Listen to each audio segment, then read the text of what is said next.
All right, all right. Christian, thank you so much for making the time to for the Bracket Mentor interview. How are There you? you go. Anything. I'm good. I'm good. Thank you. Glad to be here. Thank you so much, man. I know we're all really busy, so like I said, your time is highly appreciated. I spoke to you a little bit off camera, and kind of explaining the purpose of this conversation. It's basically to inform people of all the careers that are out there, and personal stories like yours on how perhaps you got into this role, what it's like to be in this role, and what advice we can give others that would like to go into this role. Right. So let's not get ahead of ourselves. So let's start off with a little bit about you. So, what's your actual current position, and how long have you been in this role right now? Gotcha. Well, again, I'm glad to be here. Thank you for having me, and I'm happy to share as much information I'm able to do so. My name is Christian. I'm 34 years old. I live here in Dallas, Texas. My career path of choice is in IT. So I've been in IT for about 8 years now in total. So my current position at the company that I work for is an application access coordinator. Pretty much in a nutshell, what that means is that any application access or the removal thereof comes through my team, and we process that for all the employees globally. Yeah, so that's kind of in a nutshell. Pretty Wow. much what. Okay. Thank you. Application access. So, correct me if I'm wrong. So does this mean like employees A, B, and C need access to a certain app, and you do like behind the scenes stuff to where allows them to access that app? Am I close? Am I That is, wrong? Tell me. no, you're right on the money with that one. Yeah, that is definitely correct. Of course, there's a lot more that goes on to it. We're heavily audited by external groups, so it's very, very important that we make sure that the right people has the right access at the right time and for the length of time they need it. So it's almost like the gatekeeper. We make sure the right people have what they need at the time they need it, and if they don't need it, we have to govern that process to ensure that we remove it if they don't need it. So. Interesting. Interesting. I'm guessing like in a big corporation, if somebody gets promoted and they need more access, then your team kind of kicks in. If somebody switches roles and they no longer, they shouldn't be able to see certain things, then you kick in as well. Like That you're is very correct. involved in all kind of movements, lateral, Yeah. up, down, sideways, everything, huh? You got it. You got it. Yeah. You just Good. make sure, like I said, any changes that takes place, we govern that too. We have controls in place. So if you change roles or job roles, we go back and check to make sure that you have the appropriate accesses that is needed for the role that you're currently in. Great, great. Wow. I didn't even know that was a job. I didn't even know that existed. Very, very specific. Um, so what are some of the cons and some of the pros of being in a role like yours? Gotcha. Yeah, I definitely would. I would start with pros. The pros is of course each day is completely different. When you walk into work, what you did the day before is not going to be the same. Though you have the same mechanics, but it's a different experience in each day. If you kind of like the investigation work, it's fun to do that because you're spending a lot of time to ensure and make sure that the right people have the right access, and you're checking and speaking with the businesses as well to make sure everything is in line. So definitely the pros is challenging. It keeps you going every day. Each day is completely different, so you don't get bored at that. You get to meet and mingle with a lot of different individuals. You get to share and explain to them what you do on a day-to-day basis and the security of it and why it's important and how we actually are helping the businesses make money by being secure. So that's definitely the pros regarding that. The cons, this field is definitely forever changing. It's never going to stay still.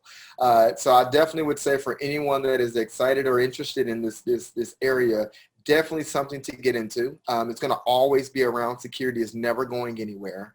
But the experience and getting involved is going to mean a lot, right? So like I said, the cons with that is just the environments change. They change all day and every day. And so you have to be on the ball. You have to be ready to know that the technology may change from one day to the next. And so you have to be versatile in that. So yeah, I guess the pros and con would be like same thing. It's ever changing, right? If you like Yeah. it, awesome. If you don't, well, great. I feel like some people get burnt out if they always do the same thing. And the fact Yeah. that you kind of always have different things that, kind of you're facing or have to do that keeps it fresh, keeps it exciting. So yeah, good stuff, man. If someone wants to go into this, which is security slash, application access governance, what type of, do they need a specific degree? Do they need to go to a specific school for this? How does someone get to that specific spot? Right. Yeah, there is a lot of ways and a lot of pathways, and you'll find in the career choices, there's a lot of ways to get to where you're going. And my path may be different from what someone else's path may be. I would first start out in getting into IT. If you're first starting getting into it, just to get some background, as I started with the service desk. That ground foundation allowed me to really, truly understand IT as a whole. It allowed me to get involved with a lot of different groups that I, at that time, was not familiar with, and got to understand how they worked. So that actually opened that door to allow me to look at different areas of what was interesting to me. So security is one of the biggest things that always came up in everything we did, even on the service desk. And I also found that, again, security is something that's going to always be there. Every company needs it. Oftentimes, some are doing security in-house and may not be doing it efficiently enough. And they're always looking for those opportunities. And so anything within security, it's a broad umbrella. IAM is a broad umbrella. Many things are under that. So you may even start with, say, for instance, from where I am in application security, but it could go into a cloud security. It can go into Unix security. It can go to many, many different things, so it's many ways, many paths. My path, like I said, I started with the service desk, and as I worked with the service desk, I got to see many, many different groups, different opportunities, and I went with security, and it's been kind of where I'm sticking for now. So yeah. Excellent. Thank you. Do you think that somebody needs an IT degree to go into this region of IT? Right. That's a good question. I would tell you personally for myself, I went to school for computer maintenance technology. I went to Texas State Technical College down in Waco. And that's where I reside as far as school is concerned. So when you get into IM or IT, there definitely are certifications that are out there that is always good to put under your belt. But I would also say to you is that one big thing that matters even more than just that is the experience. If you have the opportunity and you have a company that is in a place or a space where they're able to take in, even if you don't have the certifications, go with it. Look for those opportunities. A lot of them are willing to teach you, to literally able to train you into that, and you can work on that certification. And some of them may pay for it while you're there. So would I say, do you need it? Not necessarily. You need the understanding more than anything. Will it help? Most definitely. But you will definitely need the understanding when you're going into the IM. Each company is set up completely different. So their setup could be different from another, which your understanding will have to be tailored a little bit to what the company's set up in their environment. So that's something to keep in mind. But having a general understanding of security and how it works and how it's implemented in your specific situation is ideal. Yeah. I asked the question because I've encountered already so many people that are in certain roles, and after I start talking to them, turns out, oh, I don't have a degree, but I've been here 20 years and I've obtained like 10 certifications that the company paid for, which means that to get in initially, they didn't have, Right. formal education. So that's always a very interesting subject that I guess you have to be very careful before assuming that you need for your degree, before you get into debt with $50,000 from a Ivy League school. It's like, let's hold on, pump the brakes. Let's really get informed. And that's really why these conversations, in BracketMentor, what you're doing here right now with me today, why they're so valuable, because they give feedback from the field. Right. A counselor can tell you something, an advisor can tell you something, but that doesn't beat the feedback from a person such as yourself. That's you're doing it today as your 9 to 5. Yeah. Speaking of 9 to 5, because you and I have a personal relationship outside of, outside of all this. I know that you have some side projects that also generate income for you. Yeah. Let's talk a little bit about those, if that's okay with you. Yeah, most definitely. Yeah. So I have a company that I do entertainment, if you will, event entertainment outside. Normally these are weekend gigs. This is more kind of an outlet, right? I really, really enjoy what I do. But you do need that outlet, right? All of us have talents and skills that might extend or expand completely, outside of our professional career. And I would always encourage everyone to expand on that as much as possible. So yeah, weddings, events, things of that nature. I'm always involved in that with either DJing, lighting, sound, and that's kind of where I find my fulfillment at. And I just kind of feel as a whole, if you will, that I like to do. So really cool. Nice, nice. I'm going to ask the question. I'm sure the viewers are very curious, and only if you're comfortable with answering this. But how much do you charge about for a gig, just so you get an idea on what type of side income we're talking about here? Yeah. Let's say somebody wants, because I know you do DJing and you do some filming and lighting and sound. So how much does a gig normally cost someone if they hire you? Yeah, and that's a good question, right? And it can definitely vary.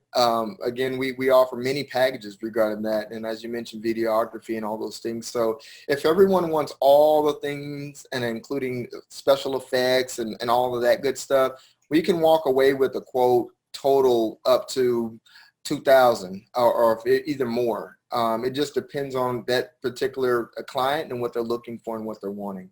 But yeah, when you talk about some side income, it definitely pays for a lot of our fun things that I like to do. Wow, man. So, and basically in one night, you can walk away with 2 G's in your pocket? I would say in a whole, not necessarily in my pocket, but definitely as an income, I would say. And it's split out between whom all is assisting and helping. And again, that's with everyone buying all of the packages that go along with it. So yeah. Wow. That's something. And especially, I think the real win here, the real victory is when you said that you enjoy it more than anything. Because if you do something that you enjoy, your payout is already the satisfaction. Right. And then if you take money on top of that, I think you're already a winner out of this equation, man. So I think that's really important for people that like to have side jobs, side gigs. It's important that you must enjoy it because you can never lose that way. Right. Yeah. And you need that. I think everyone needs that balance, right? There's times where, work can get a little hectic, right? And I definitely enjoy it, but there's times where I need that break, and that's where that comes in. So, you have the talent, you have the skill, all of us do. Find a way to make that some income for you and also to fulfill that space that you need to fulfill within your life. Yeah. Yeah. No, I amen to that. I totally agree. And I've never considered you a materialistic person or anything like a show off or anything like that, but just to give some kind of perspective for people that don't know you and that are curious if this is even worth it. I as a personal observation, I know that you're getting a custom home built right now. I know that you have a very nice looking sports car. So I know that this industry that you're in the type of setup that you have for your life when it comes to monetary, definitely puts a little bit of change in your pocket. I know you're doing pretty good. Yeah. So I hope this conversation maybe inspires people. It gives people an idea. And if they want to jump into IT, hopefully these tips that you gave can assist someone. Well, definitely. I hope it does. Definitely will. And I'm always here. So if you ever need me for anything in the future, feel free to reach out to me. Excellent, man. I really appreciate the offer. Guys, that is it for tonight. I want to thank Christian Mitchell for joining us here in Bracket Mentor. The video will be posted on the site. Like Christian said, if you have any questions, post a comment, send a direct message, let us know. But until next time, Christian, thank you very much. And thank you everyone for watching. Catch you on the next one. Take care, guys.